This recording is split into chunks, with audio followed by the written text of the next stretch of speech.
On behalf of the Bedein Center for Near East Policy Research, I take this opportunity to welcome staff of the United States Congress and those who witnessed this event via Zoom.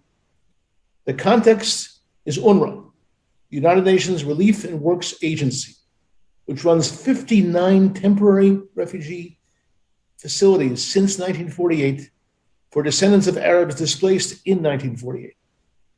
58% of the $1.5 billion UNRWA budget goes to their schools, which we examined for more than 30 years. Timing of this briefing coincides with requests from the United States administration to consider renewal of funds for UNRWA. We have suggested 5 principles to renew those funds to UNRWA. I asked Adam to put those. These are five logical steps to cancel the UNRWA war curriculum based on jihad, martyrdom, and the right of return by force of arms. 2, it's not supposed to say create, it's supposed to say stop paramilitary training in UNRWA schools. 3, dismiss UNRWA employees affiliated with terror groups. 4, resettle 4th and 5th generation of refugees from the 1948 war. And finally, last but not least, demand transparency, address wasted resources and cash flow to terror groups. This should be presented to each donor to the $1.5 billion budget from UNRWA. So in order to see what has been taking place in the schools, in UNRWA schools of late, let's take a look at the inner workings of UNRWA schools during COVID-19. I'll ask Adam, our technical person, to run this film. It speaks for itself. And after the film, our expert on UNRWA education, Dr. Arnon Gross, will present the lethal texts used in the UNRWA schools. Thank you.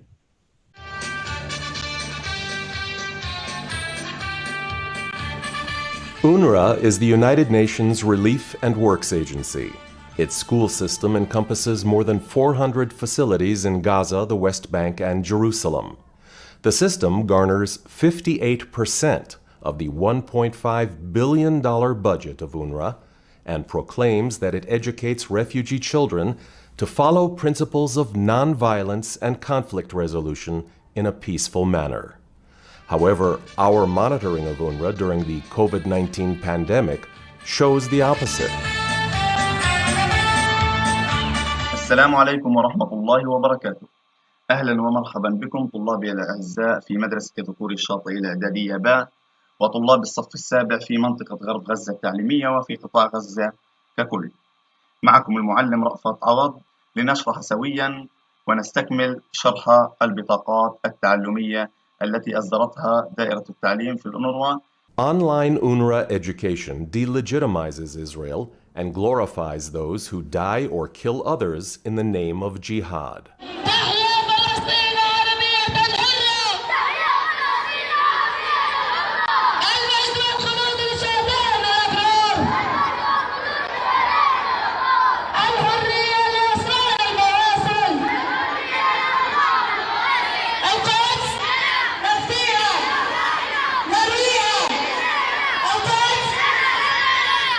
UNRWA presents Israel as a conquering power and colonial entity. The agency demands the right of return to pre-1948 Arab villages in what is now Israel. ثالثاً الاستعمار الحديث الذي خضعت له فلسطين ولا زالت تخضع له لن يستطيع أحد أن يجيب إجابة خاطئة بالطبع الاحتلال الصهيوني الغاشم. In other words, UNRWA indoctrinates the next generation for total war to replace Israel with a Palestinian state. Take, for example, the geography lesson taught by UNRWA teacher Rafat Awad. معنا خريطة أوضح لتضاريس فلسطين وبإمكانكم أن تروا أو تعددوا بعض المدن الساحلية الشهيرة في فلسطين أشهرها مدينة عكا وحيفا وأيضا يافا. عنه في الخريطة هنا سهل مرج بن عامر بين جبال الكرمل وجبال جنين عن طريق الإنترنت وتروا جمال هذا السهل الجميل جدا الذي يوجد في فلسطين ولكن يمنعنا من رؤيته ومن التمتع بمنظره الجميل الاحتلال الصهيوني.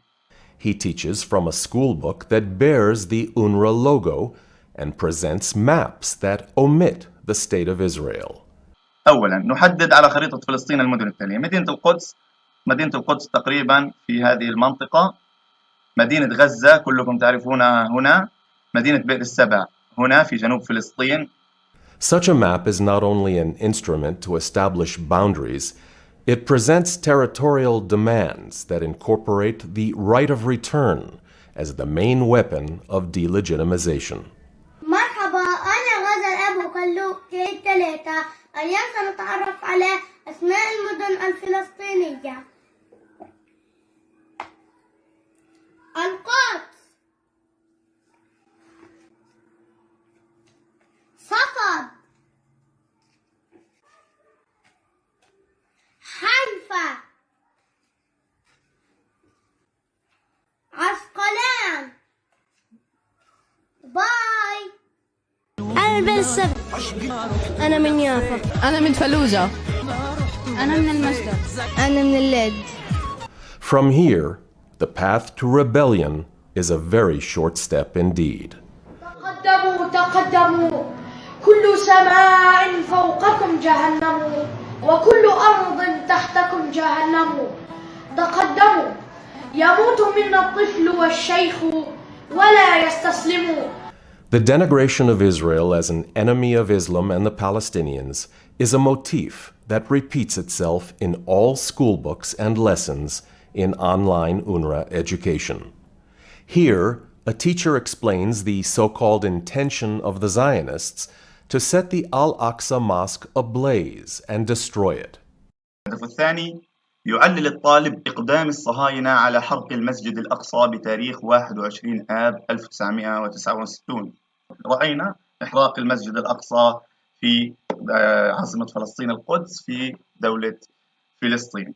من الذي أحرق المسجد الأقصى؟ من الذي سيحرق المسجد الأقصى؟ هل سيكون إنسان مسلم أم سيكون عدو الفلسطينيين الأول والأوحد حاليا؟ من؟ بالطبع هم الصهاينة خلف هذا الفعل وخلف هذا الحرق الذي تم للمسجد الأقصى. فنقول لماذا أقدم الصهاينة على حرق هذا المسجد أو أرسلوا هذا الجندي لحرق المسجد الأقصى؟ نرى أن السبب هو محاولة الاحتلال الصهيوني طمس المعالم الأثرية الإسلامية والتاريخية والعربية في فلسطين.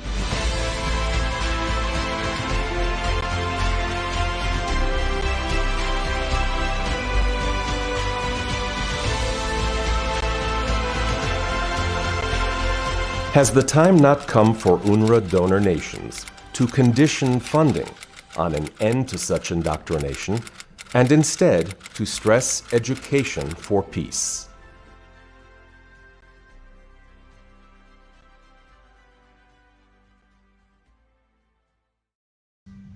I would like now to take the opportunity to present Dr. Arnon Gross, who will introduce himself and his research. Dr. Gross. Thank you very much. Good afternoon, and thank you for attending this Zoom meeting. The film we have just seen has not come as a surprise to me. It is a direct result of the curriculum taught in UNRWA schools, which I have been studying for over 20 years. I'm a scholar of Middle Eastern Studies, holding a PhD degree from Princeton University. I'm also a retired journalist, having served for almost 40 years at Israel's Arabic radio station. Since the year 2000, I have been studying the attitude to the other and to peace in various Middle Eastern curricula, and have focused during the last 10 years on the Palestinian Authority school books. My following presentation deals with the latest batch of these books published in 2020, which are used in UNRWA schools in the West Bank, the Gaza Strip, and East Jerusalem, that take care of some 250,000 students in grades 1 to 10, who make up about a quarter of the Palestinian student body in those areas, in those grades.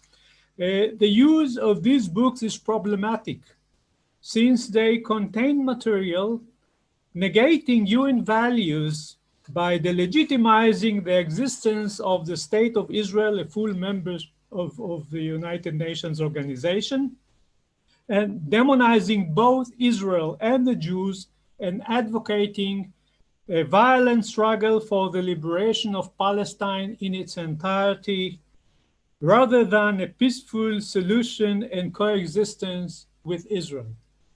Thus, UNRWA betrays its commitment as a UN agency to the UN values of neutrality and peace, and that should be borne in mind, in my opinion, among the donor nations. Let us look into some examples. Please, Adam. Let's first the legitimization. This is not incitement. The Palestinian Authority calls itself a state. The state of Palestine, conquered by, occupied, and you can see the full occupation. It's not restricted to the 1967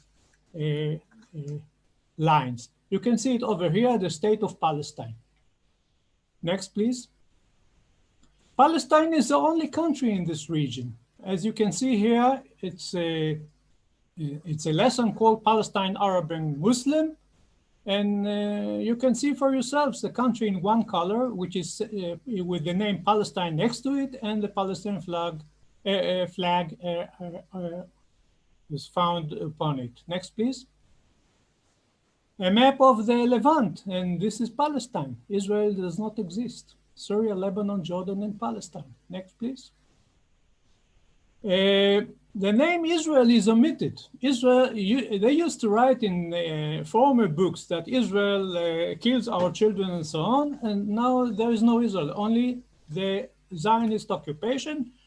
The Zionist occupation in this piece concluded the Rhodes armistice agreement with the neighboring countries. Next, please. The territory, pre-67 territory of Israel is called territories that were occupied in 1948, as you can see it here. داخل الأراضي المحتلة عام 1948. Next, please. And Israel and the Jews in this country, 6 million persons, are considered a foreign entity, colonialists, like, I mean, in America. And the Palestinians are compared to the original, the American, Native Americans of the American continent. Next, please. The Jewish history is denied in this country. The occupier built for himself an artificial entity, and so on and so on. You can read it for yourselves. Legends, fantasies, and all archaeological artifacts actually are false, or they are not real, actually. So this is regarding Jewish history and archaeology in this country. Next, please. There are no Jewish holy places in the country. This is the Wailing Wall in Jerusalem is the Palestinian land and the Muslims' exclusive right. And just note that the Jews who are praying there, who pray there, are not seen in this picture, which is cut in purpose in this particular form. Next, please. Being foreigners in this country, the Jews are not considered legitimate inhabitants. Tel Aviv is not here. You can see Jaffa here. No Netanya, no Hadera, no Herzliya, no Rishon LeZion, nothing. And if they put in a certain Jewish city like Eilat, they call it by the desolate name, the desolate place it was later built, al-Rashash. Next, please. Hebrew is obliterated, I mean, erased from a British mandate coin. You can see the original over here, Palestina I, 1927. It's erased. It's a math book. Next, please.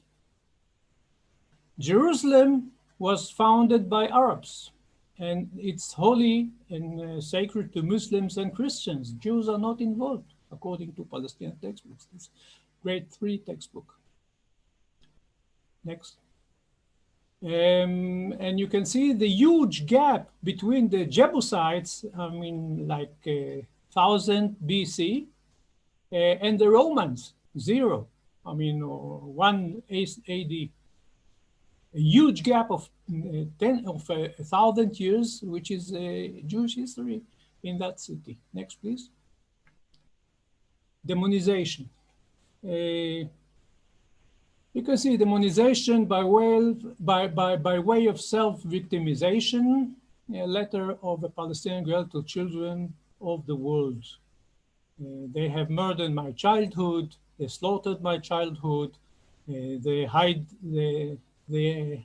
hid the sun, spread darkness, and so on and so on. Victimization, pure victimization. Next, please. And they are accused, Zionists are accused of genocidal intentions against the Palestinians. Now, genocide is something very visible. You have a certain population and there it's gone. For example, there were Armenians in Eastern Anatolia in 1914, and their number, in a way that they were entitled to send 15 deputies to the Ottoman parliament. In 1916, there were none. Palestinians in mandatory Palestine numbered 1,300,000 persons. And they are numbered today about, they say 8 million, 9 million people. Where is the genocide? Next, please. Jews are demonized as infidels and devil aids. أين الفوارس للأقصى تحرره من قبضة الكفر من أعوان شيطان. Next, please. And they are demonized outside the context of the conflict as enemies of Prophet Muhammad, which is enough in a traditional society like the Palestinian to make them eternal enemies of Islam and the Palestinian and all Muslims, actually. And there are attributed traits such as treachery and cunning and so whatsoever. Next, please. Jews are portrayed of God's prophets and by extension enemies of God himself. They should be fought against. They should be annihilated, actually, as enemies of God. Next, please. What about peace? Next, please. This is the only place in Palestine, all Palestinian textbooks used in UNRWA schools in which peace with Israel is mentioned. It is a reference to Arafat's letter to Rabin prior to the assignment of the treaty or the Accords, Oslo Accords in 1993. Now you can see full recognition of Israel and renounce of terror, anything fine, but they don't use it as a tool for recognizing Israel or making peace with Israel, or talking about peaceful resolution of the conflict in other places in the whole curriculum. Next, please.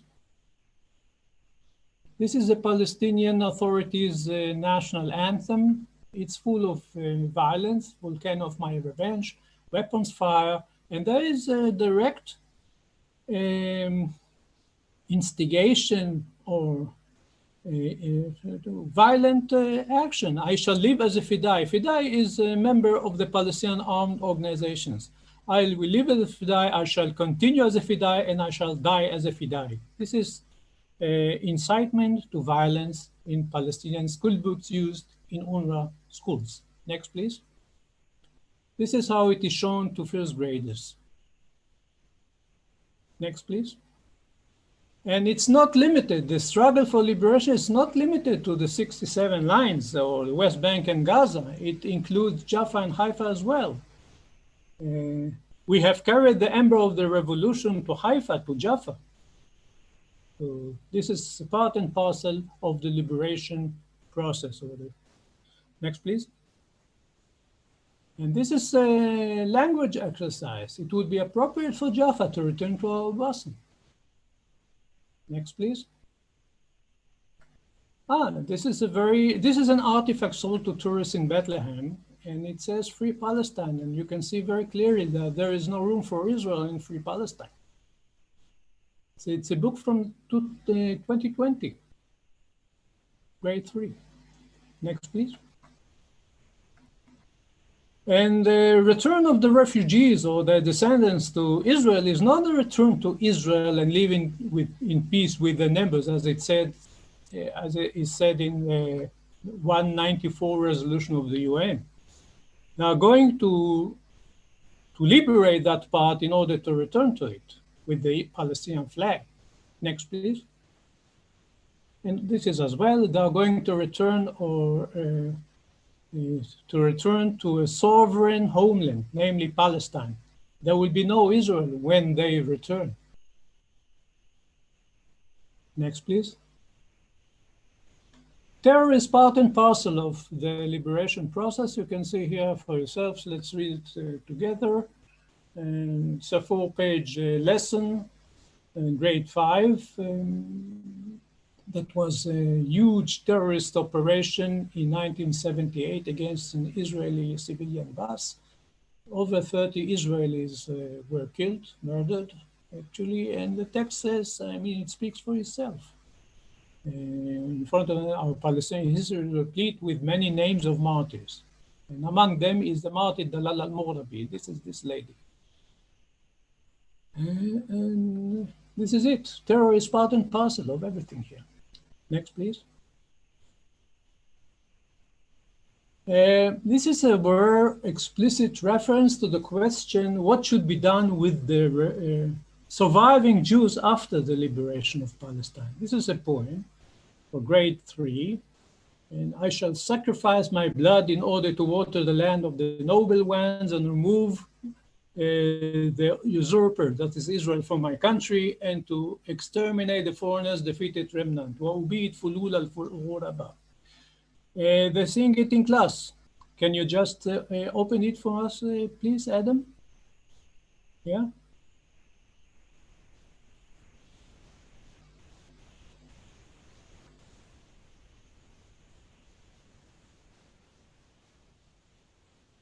Is it? I can't see anything.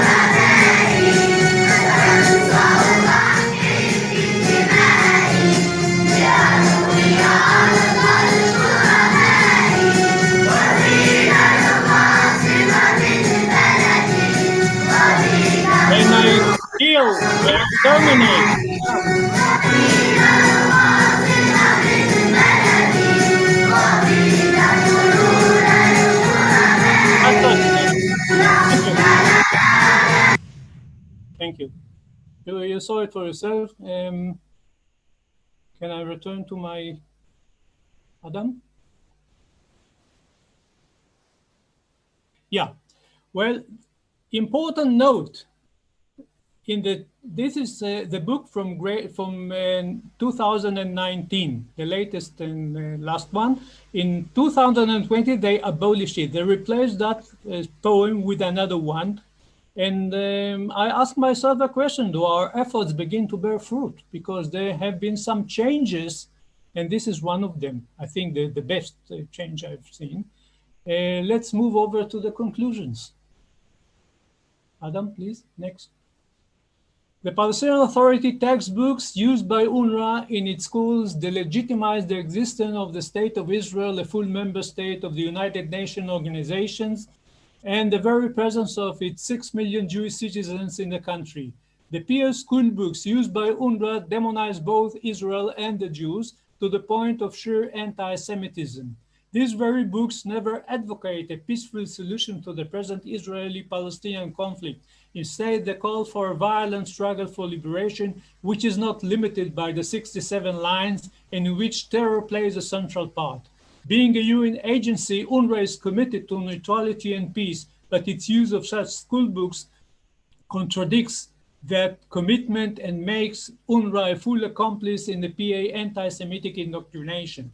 Moreover, UNRWA betrays its sacred obligation towards the well-being of the Palestinian children and youth under its care by preparing them for war against their Israeli counterparts. This kind of education should stop immediately, and the donor state should have a say in this matter. Thank you very much.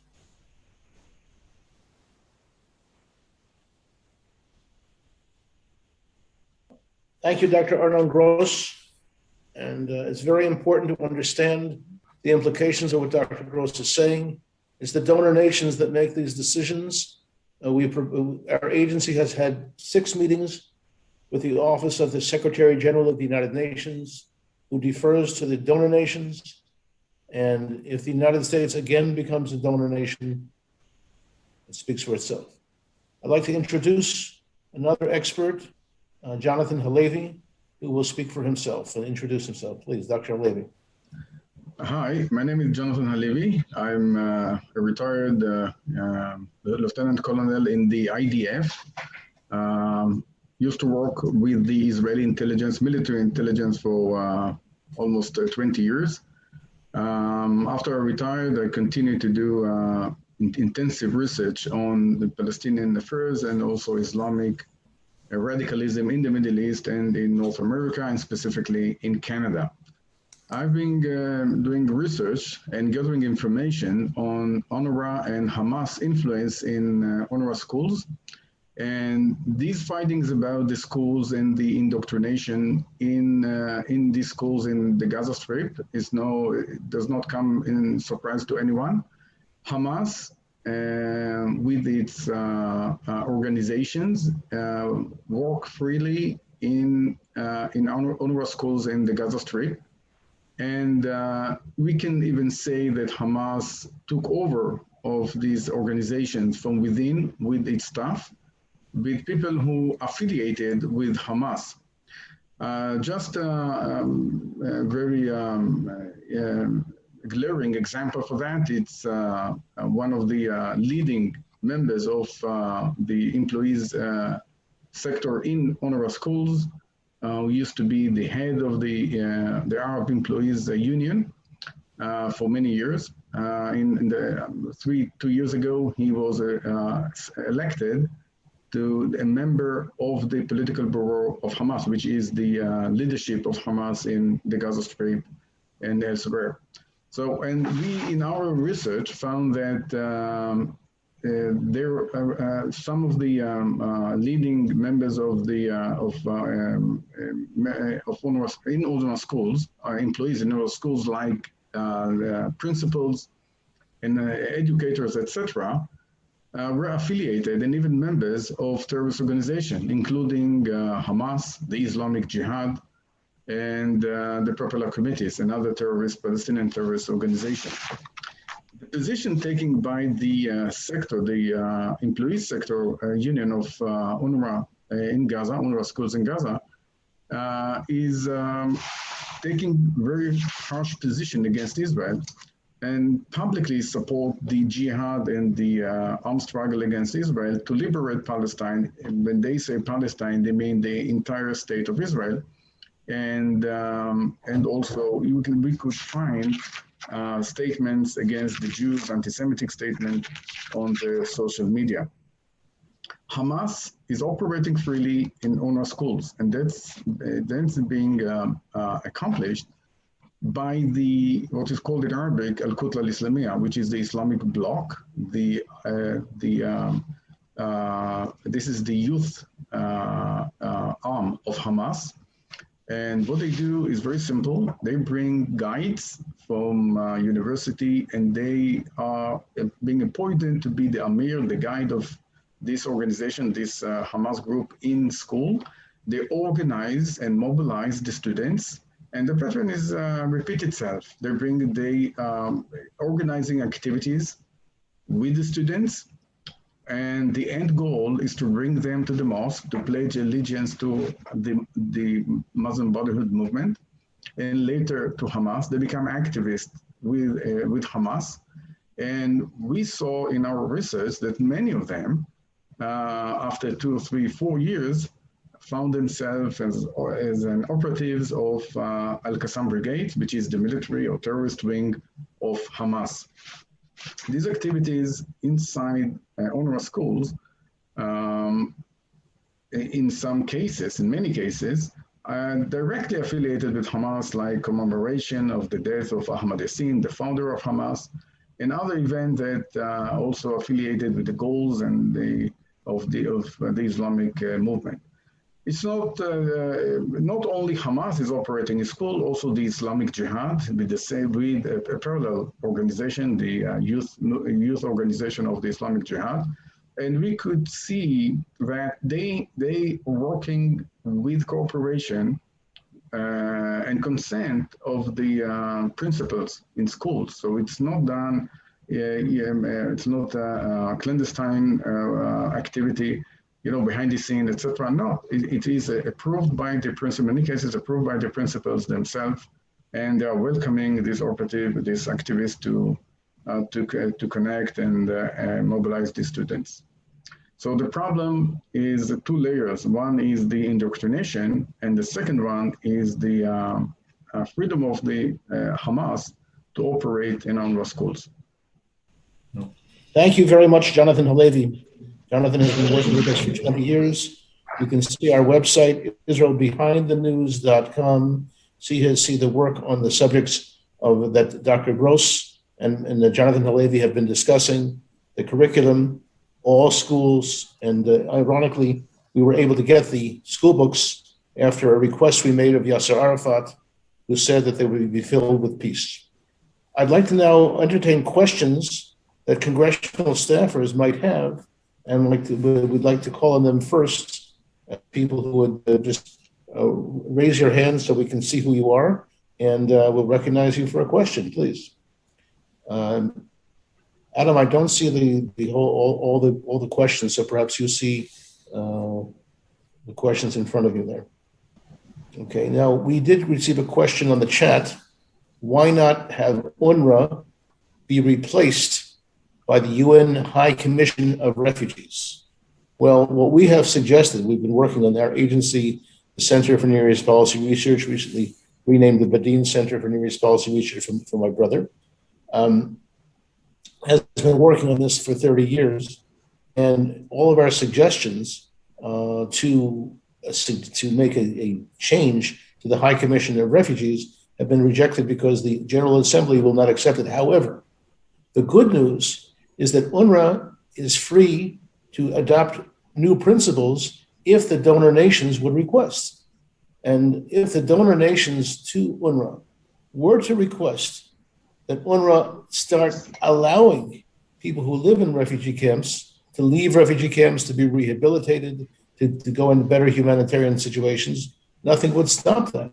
As a matter of fact, in 1983, Israel suggested a massive program for rehabilitation and in humanitarian situations, not to kick the Arabs out of the area, but in the area where they're living in. And this was readily and received by the Palestinian Arab population. However, the United Nations vetoed it as a violation of their inalienable right of return. So much for logic in the Middle East. Does anyone else who would like to ask a question? Now that we don't have questions from congressional staffers, I see we have a few here. But if there's anyone else who'd like to ask a question, please identify yourself and we'll unmute you. Adam, do you see anyone there asking a question? Okay, the question asked here is, what has been the position of the, we got on the chat, of the Biden administration on UNRWA? The Biden administration has been considering the possibility of asking for renewed funding of UNRWA with no restrictions. So far, that has been in the informal system and not the formal system. Now, another question that was asked with the Abraham Accords, is there an opportunity to work with the UAE, United Arab Emirates, on this?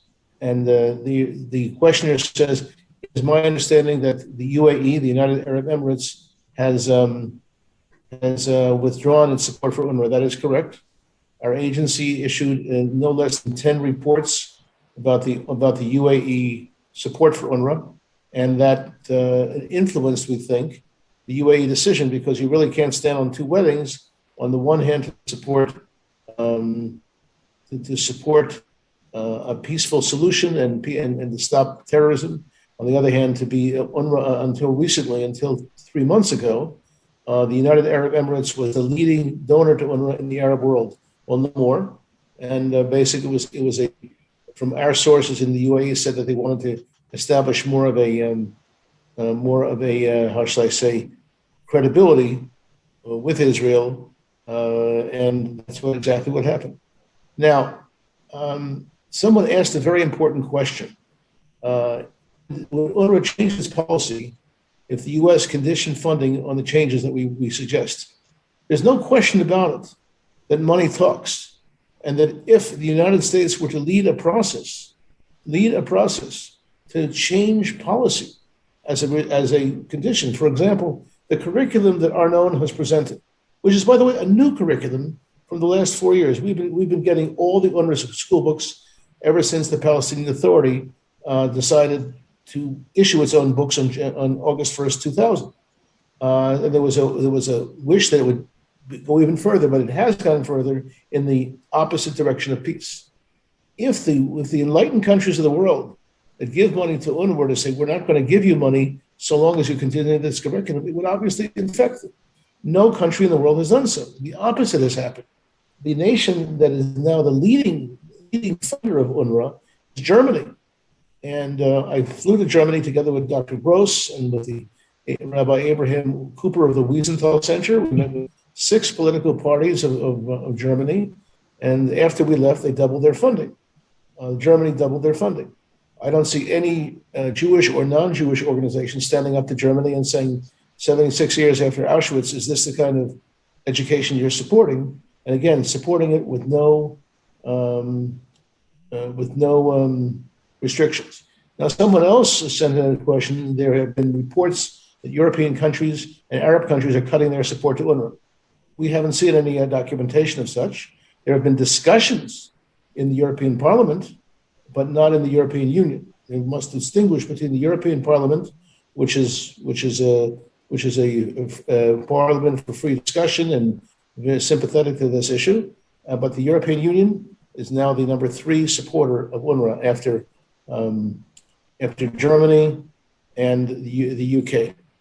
So there is no change there as far as we can see. We would love it to be, but we're not based on wishful thinking. Now,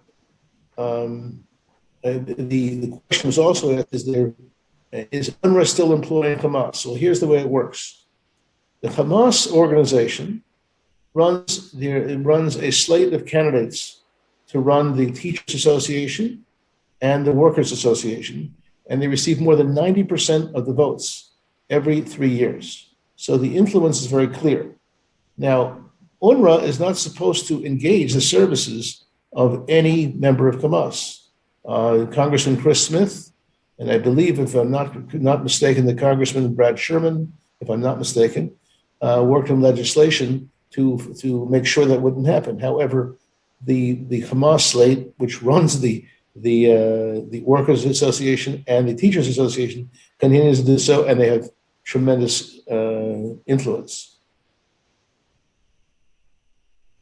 Now, UNRWA, when it rejects this, they say they check the identities and the criminal records of everyone who works for them. We haven't seen that. It would be interesting if UNRWA were to publish the studies they say that they have done concerning the criminal or terrorist background of their workers. Now, someone else asked if there have been any public statements from the U.S. administration concerning UNRWA. We haven't seen them yet. We've seen sources, we've seen quotations. We have not yet seen public statements from the US government. The information coming to us is that next week or the week after, very shortly, UNRWA will be, the United States will be renewing the funding to UNRWA unilaterally without any conditions. The purpose of our coming to Washington, even virtually, is to raise this issue. And by the way, so I just got another question. Why don't you just abandon UNRWA or abolish UNRWA? Well, you can't abolish UNRWA because UNRWA is beholden to the United Nations General Assembly. What you can do is to ask the donor nations to add conditions. Let me repeat the conditions that were suggested are: one, and these are policy conditions, make sure that there's no military training in the schools. Two, that the curriculum be set aside. And this is a new curriculum. Three, that people who want to leave UNRWA camps, who are stuck there, 82% of the people in Gaza live in these UNRWA camps, and they live there under duress. They cannot leave those camps. And last but not least, there could be a peace education. You know that there are at least 5 peace education programs suggested by Palestinian Arabs, independent of the Palestinian Authority, but they're not allowed to be implemented. And that is a very serious issue. So these are conditions that the U.S. could place for their aid. People who like to write to us, by the way, IsraelBehindTheNews.com, our email is on, our email and phone number is on our website. I'd be delighted to correspond with you. We have made about a dozen trips to Capitol Hill, and we've developed relationships with both sides of the aisle. And that's something that I believe that's an example of